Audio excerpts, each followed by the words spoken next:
After last week's 49-16 loss at Notre Dame, Temple was back on the field preparing for Saturday's matchup at Lincoln Financial Field against Villanova. Welcome to the Temple Football Pregame Show. I'm Marc Narducci. After last week's loss at Notre Dame, Temple coach Jeff Collins said he received one word of encouragement from Leon Johnson, the starting offensive tackle, that made a world of difference. And he just said one word, he said Villanova. And that's the right mindset, because they're a great opponent, a really good football team, and he knows that. So we just got beat. We're in South Bend, Indiana. We're in Notre Dame Stadium. He has the presence of mind to know to have respect for who we're about to play, and if we don't get our mind right, and that's against anybody, but especially somebody that's as good as they are. This week there was no chirping from linebacker Sean Bradley, who a week ago predicted that Temple would beat Notre Dame in a blowout. Sean, if you had to do it over again, I know you had that boast about blowing them out. Would you like to take that back? No, I said what I said. I mean, I probably shouldn't have said that exactly, but it is what it is. I had faith in my team, and I still do. And we're going to bounce right back. This is one game. We got a whole 11 games left.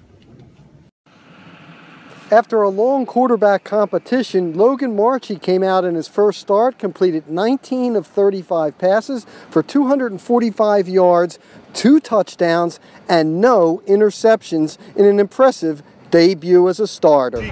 Very critical.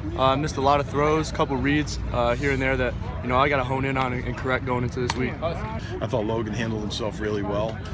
He wasn't overwhelmed by the start.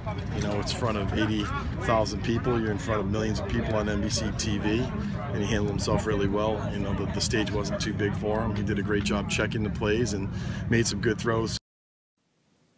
One of Villanova's top defensive players is NFL prospect Rob Rule, a safety who says that the Wildcats are not intimidated by playing FBS schools. Freshman year, we lost to Syracuse in double overtime by 1 point. Sophomore year, we lost to UConn by 5.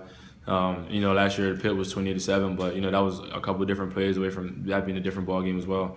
So, even regardless of who we're playing, it's come down to, the little plays inside, making a difference. So, I mean, you never go into a game expecting to get blown out, but we know we can hang with anyone we play with. The last couple of years have proven that. Villanova is a good team. We're not going to underestimate anyone. We're going to come out and play the same how we with the same energy, same tempo, and try to go 1-0. Kickoff is 3:30 at Lincoln Financial Field. Don't forget to follow us in the Philadelphia Inquirer, the Philadelphia Daily News, and Philly.com. So from Temple, this is Marc Narducci saying, we hope you enjoy the game, and we'll see you next week on the Temple Football Pregame Report.